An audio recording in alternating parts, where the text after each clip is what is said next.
Ella es mi hija. Dije que quiero la verdad. Ella es mi hermana. Ella es mi hija. Mi hermana, mi hija. Dije que quiero la verdad. Chinatown se suponía que no iba a funcionar. Era demasiado oscura, demasiado cínica, demasiado brutal. El director rompía televisores con trapeadores. Supuestamente, la actriz principal le arrojó orina. El guionista y el director casi llegan a los golpes por el final, y el actor principal descubrió que su vida real reflejaba el secreto más oscuro de la película, mientras las cámaras aún grababan. Estos son 20 secretos ocultos sobre Chinatown que nunca has escuchado, verdades que acechan en las sombras, igual que la propia película. ¿Crees que conoces la historia? Olvídalo. La corrupción, el poder, la traición no terminan en la pantalla. Al final de esta lista hay un dato extra. Te hará cuestionar todo lo que creías saber sobre Chinatown. Quédate conmigo hasta el final porque, en este mundo, cuanto más profundo cavas, más oscuro se vuelve. Y si quieres descubrir más misterios de los grandes clásicos del cine, suscríbete. Siempre hay otro secreto esperando en la oscuridad. Dato número 1. El director atacó físicamente a su actor principal frente a la cámara, y eso está en la película. Roman Polanski no solo dirigió la infame escena del corte en la nariz, también interpretó al matón que lo hace. Aunque le encantaba la idea de hacer un cameo, no le entusiasmaba tanto tener que cortarse el pelo largo para esa breve aparición. El efecto utilizó un cuchillo especial, pero el simbolismo es perfecto. El director literalmente marcó el rostro de su protagonista con una de las cicatrices más memorables del cine negro. Es el acto de control definitivo, aparecer en tu propia película para herir a tu protagonista. Y de alguna manera, que Polanski haga doble papel como autor y villano en pantalla hace que el momento sea aún más inquietante. Eso es llevar la dirección metódica a un extremo perturbador. Y él ya se fue de su departamento en el condominio Aylmer. Ese no es su departamento. Dato número 2. Esta disputa por el peinado casi termina con la producción. Durante el rodaje, Polanski se obsesionó con un solo cabello que arruinaba su toma perfecta. ¿Su solución? Se lo arrancó directamente del cuero cabelludo de Faye Dunaway, sin previo aviso. Dunaway abandonó el set furiosa y Polanski luego afirmó que ella mostró una prueba irrefutable de locura por el incidente. En sus memorias de 1995, Dunaway describió el comportamiento de Polanski como crueldad incesante. Dieron versiones completamente diferentes de lo que sucedió, pero algo está claro. La tensión entre ellos era nuclear. Esto no era un desacuerdo artístico. Esto fue una invasión de límites físicos disfrazada de perfeccionismo. Y de alguna manera, esa energía tóxica alimentó una de las actuaciones más emocionalmente crudas del cine. La pregunta es, ¿a qué precio? Hola, Claude. ¿De dónde sacaste al enano?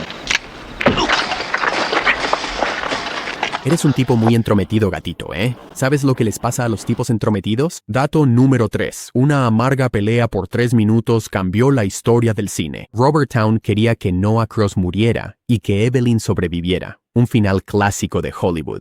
Polanski exigió lo contrario. El mal gana, la inocencia muere. Lucharon ferozmente por esto, y supuestamente Polanski se basó en sus propias tragedias personales para justificar el desenlace más sombrío.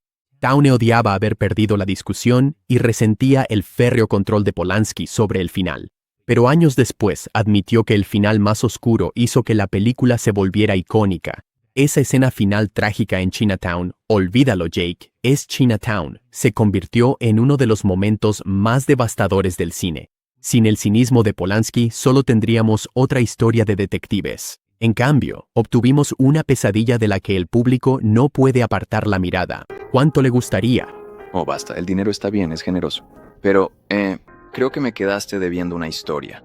¿Ah, sí? Eso creo. Había algo más, además de la muerte de su esposo que la estaba molestando. Dato número 4. El desastre de la secuela llevó a un detective de caricatura. Chinatown fue concebida originalmente como la primera película de una trilogía que exploraría la corrupción en Los Ángeles. Pero los intentos de hacer una secuela se volvieron un caos tan grande que todo el concepto se vino abajo. La participación de Robert Towne en esos proyectos fallidos eventualmente lo llevó a trabajar en ¿Quién engañó a Roger Rabbit?, una bestia completamente diferente que tomó algo del ADN del cine negro del universo abandonado de Chinatown.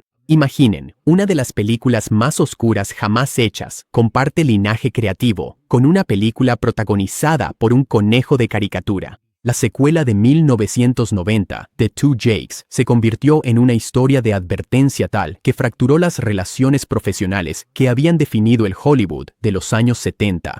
A veces las mejores secuelas son las que nunca sucedieron. No sé de qué estás hablando. Esto es lo más loco y demente. Basta. Te lo voy a poner fácil. Estuviste celoso, tuviste una pelea. Se cayó, se golpeó la cabeza, fue un accidente. Dato número 5. Rechazó $125,000 para escribir un éxito garantizado.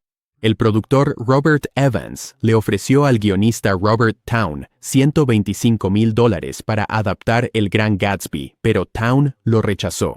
No creía que pudiera mejorar la novela de Fitzgerald. En su lugar, aceptó solo $25,000 para escribir su propia historia original, Chinatown. En dólares de 1973, eso es una apuesta increíble. La diferencia en el pago es asombrosa y adaptar Gatsby habría sido mucho más fácil, pero Towne apostó por sí mismo y ganó un Oscar al mejor guión original. ¿La ironía? La película obtuvo un total de 11 nominaciones, pero solo ganó ese único premio. Aún así, ese Oscar validó una decisión que en papel parecía temeraria. A veces, la integridad artística da frutos, solo que no siempre de la manera más obvia. Me gustaría irme a casa. Quiero las otras fotos, por favor. ¿Qué fotos? ¿Esta tipa te contrató? No Evelyn Mulvey. ¿Ah, sí? Sí. Alguien quería chantajear a Mulvey. Ella te contrató. Por eso descubriste que lo habían asesinado. Hecho número 6. Negarse a ir al baño desató la leyenda más repugnante de Hollywood. Un rumor persistente afirma que Faye Dunaway le arrojó una taza con su propia orina a Polanski durante el rodaje. La historia cuenta que estaban filmando una escena en un auto y Polanski exigía toma tras toma mientras Dunaway suplicaba desesperadamente por un descanso para ir al baño. Cuando él se negó, ella, según se dice, decidió tomar cartas en el asunto, literalmente. Ninguna de las partes ha confirmado ni desmentido por completo este acto de rebelión de nivel nuclear, lo que de alguna manera lo hace más creíble.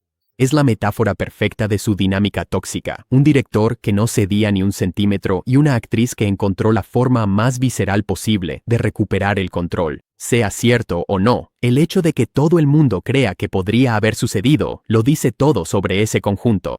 ¿Me conoces? Bueno, creo que lo habría recordado. Y, ¿Nos hemos conocido alguna vez?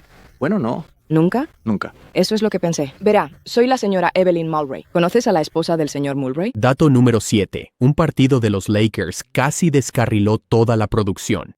En un momento dado, Jack Nicholson seguía retrasando el rodaje para ver los partidos de los Lakers en su televisor portátil. Polanski finalmente perdió la paciencia, agarró un trapeador y destrozó la televisión de Nicholson en plena producción. Imagina estar tan comprometido con tu visión que destruyes la propiedad de tu actor principal y de alguna manera todos simplemente siguen trabajando. Esto no fue un berrinche.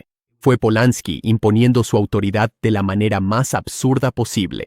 Nicholson, para su crédito, aparentemente se lo tomó con calma. Los Lakers perdieron esa guerra de compromiso, pero la verdadera pregunta es, ¿cómo sobrevivió su relación laboral a momentos como este?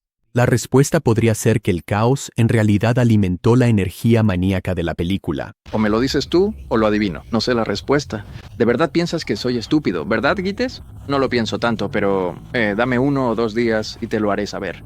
Dato número 8. Esta conexión familiar hizo que una escena fuera insoportablemente incómoda. Durante el rodaje, Nicholson acababa de comenzar su relación con Anjelica Huston, hija de su coprotagonista John Huston. Esto hizo que sus escenas juntos fueran sumamente incómodas, especialmente cuando filmaron a Noah Cross preguntando, «Señor Gittes, ¿usted se acuesta con mi hija?» Angélica visitó el set ese mismo día, viendo a su nuevo novio actuar frente a su padre en una escena cargada de subtexto sobre relaciones prohibidas. Las capas meta son casi demasiado, el arte imitando a la vida que imita al arte, todo mientras las cámaras rodaban. La actuación de John Huston como el depredador Noah Cross adquiere una dimensión extra de inquietud al saber que su propia hija estaba observando desde un costado. A veces la realidad ofrece una ironía dramática mejor que cualquier guión. Me inquieta. Me hace pensar que estás aprovechándote de mi hija. Hablando financieramente, por supuesto. ¿Cuánto le estás cobrando? Mi tarifa habitual, más un bono si obtengo resultados. Dato número 9. La propia ciudad fue una fuente de trauma. Roman Polanski inicialmente se mostró reacio a regresar a Los Ángeles para el rodaje. Solo habían pasado unos años desde el brutal asesinato de su esposa embarazada, Sharon Tate, en las colinas de Hollywood. El productor Robert Evans y Jack Nicholson tuvieron que convencerlo de que el guión valía la pena enfrentar su trauma. Polanski finalmente aceptó, pero la oscuridad del final de la película podría reflejar algo más que una visión artística. Podría reflejar a un hombre procesando una pérdida indescriptible. Cada fotograma de Chinatown resuma fatalidad y cinismo. Saber que el director estaba filmando en la ciudad donde su vida se hizo pedazos añade una capa inquietante al nihilismo de la película. A veces, el horror personal se filtra en el arte de formas que no pueden separarse. Salí a montar temprano. Parece que has recorrido una gran distancia. Montar a pelo. ¿Eres tú, eh? Podrías probar el Oak Pass o el embalse de Stone Canyon. A menudo, almuerzo, Hollis anda por ellos. Estará listo a las 6. Dato número 10. Un arrebato definió su dinámica tóxica. Cuando Faye Dunaway le preguntó a Polanski cuál era la motivación de su personaje durante una escena, él explotó contra ella. Solo di las malditas palabras. Esto resume su relación explosiva. Dunaway buscaba profundidad artística a través del método, mientras Polanski exigía pura precisión técnica, sin exploración psicológica. Dos enfoques completamente incompatibles de hacer cine chocando a toda velocidad. La ironía es que su guerra de alguna manera creó magia. La actuación de Dunaway es cruda y vulnerable de una manera que resulta casi peligrosa de ver. Quizás sea porque realmente estaba vulnerable, luchando contra un director que veía a los actores como instrumentos, no como colaboradores. La tensión entre ellos chisporrotea en cada fotograma, y el público puede sentirlo, incluso sin conocer la historia detrás. Y ya que está de acuerdo conmigo en que nunca nos hemos visto, también debe estar de acuerdo en que nunca la contraté para nada, y mucho menos para espiar a mi esposo.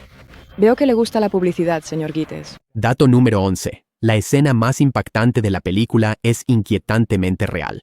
Después de varias tomas de la famosa escena de interrogatorio que nunca quedaban del todo bien, Faye Dunaway se frustró y le dijo a Jack Nicholson que realmente la abofeteara. Él lo hizo y se sintió intensamente culpable por ello, a pesar de que fue decisión de Dunaway. Ese momento crudo y sorprendente, es mi hermana, es mi hija, es una de las escenas más viscerales del cine. Y es un contacto real.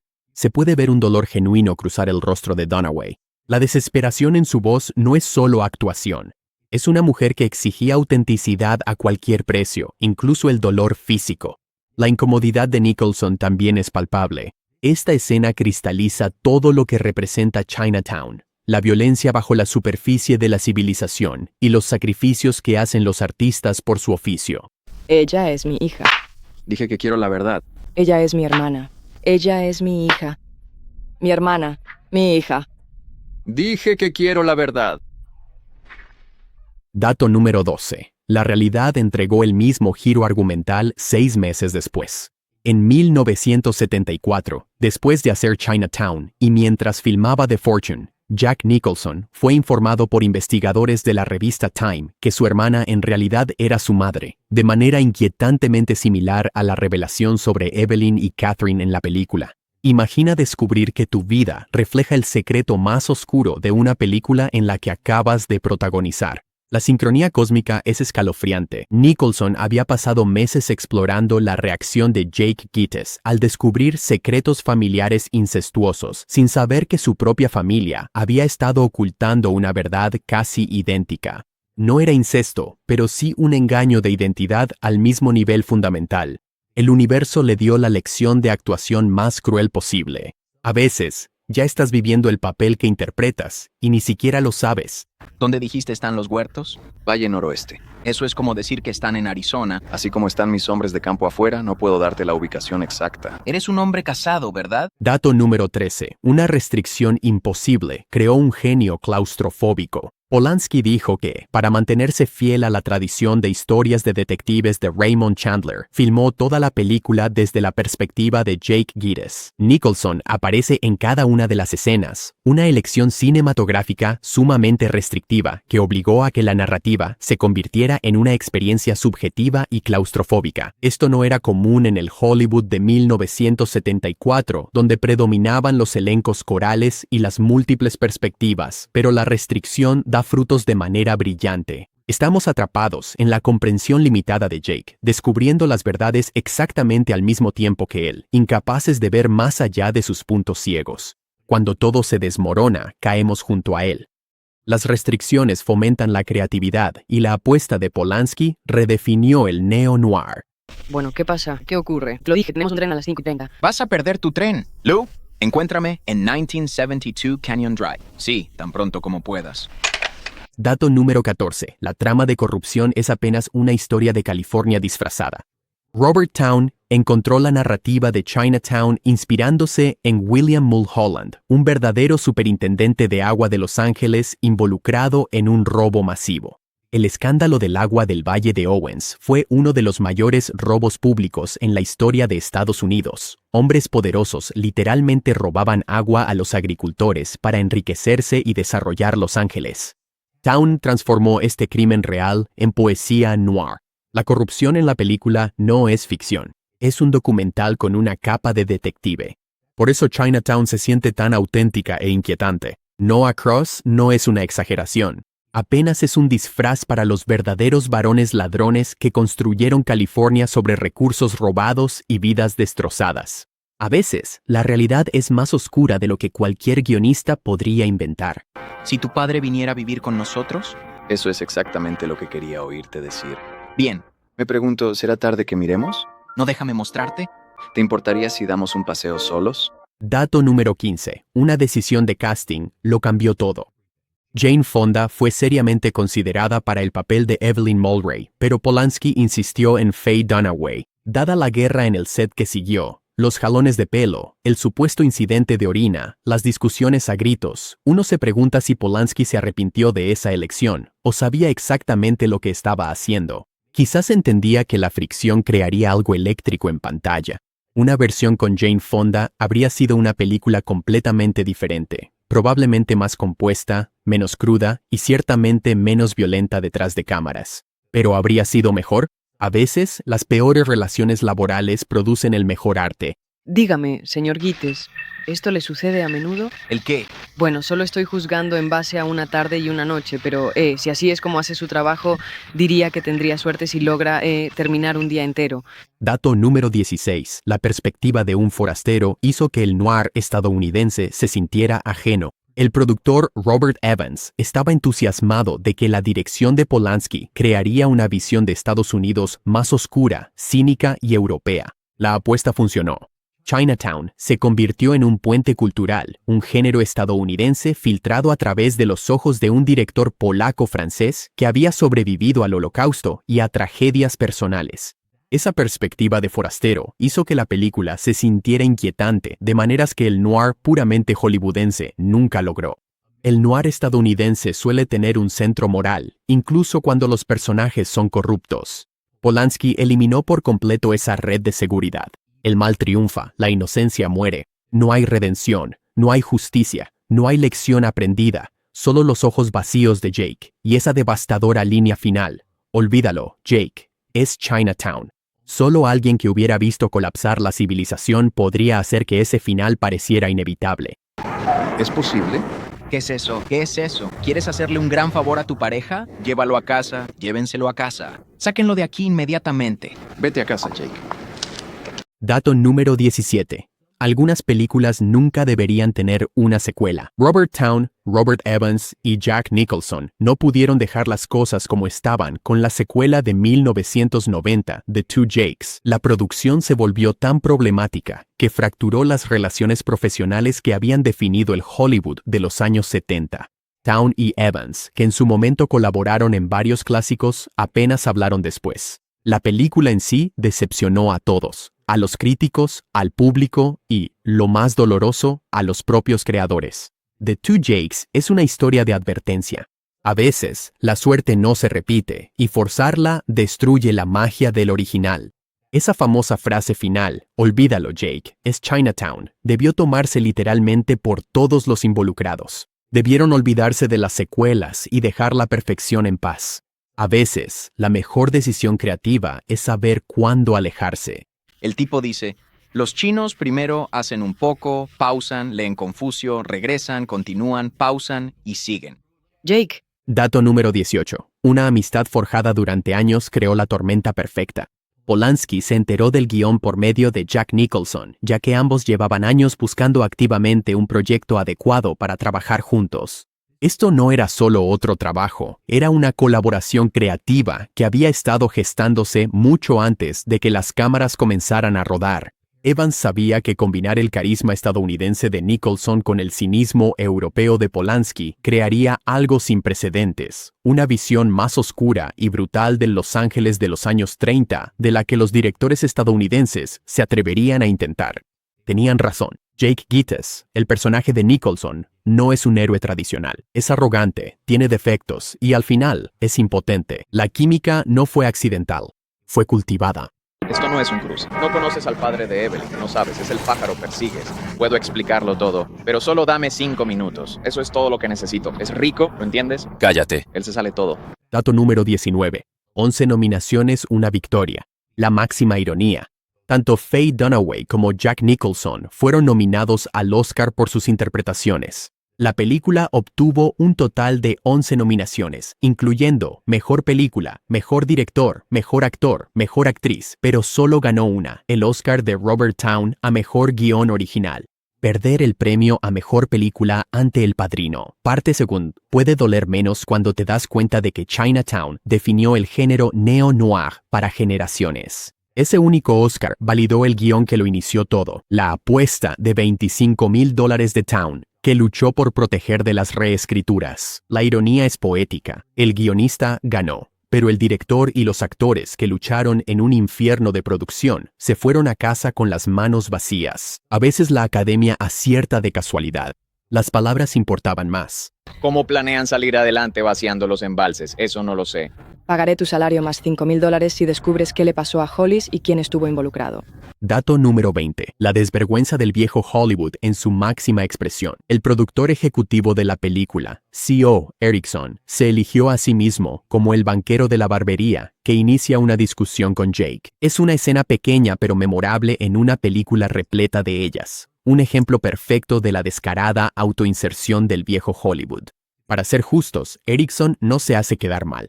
La escena funciona, pero hay algo maravillosamente absurdo en que un productor se escriba a sí mismo en una obra maestra que ayudó a financiar. Es el movimiento definitivo de un productor. Estoy pagando por esto, así que voy a salir en pantalla. En una película sobre la corrupción, el poder y los hombres que toman lo que quieren, que el hombre del dinero literalmente se inserte en la narrativa, resulta casi demasiado perfecto. Incluso la producción de Chinatown refleja sus propios temas. Dime, ¿ejecutaste la hipoteca de muchas familias esta semana? No publicamos registro en el periódico, te lo aseguro. Yo tampoco. No, hacemos tu agente de prensa haga. ¿Quién es esta tonta, Barney? ¿Es un cliente habitual o qué? Dato extra. Ella es dueña de la violencia, y eso la hace más perturbadora.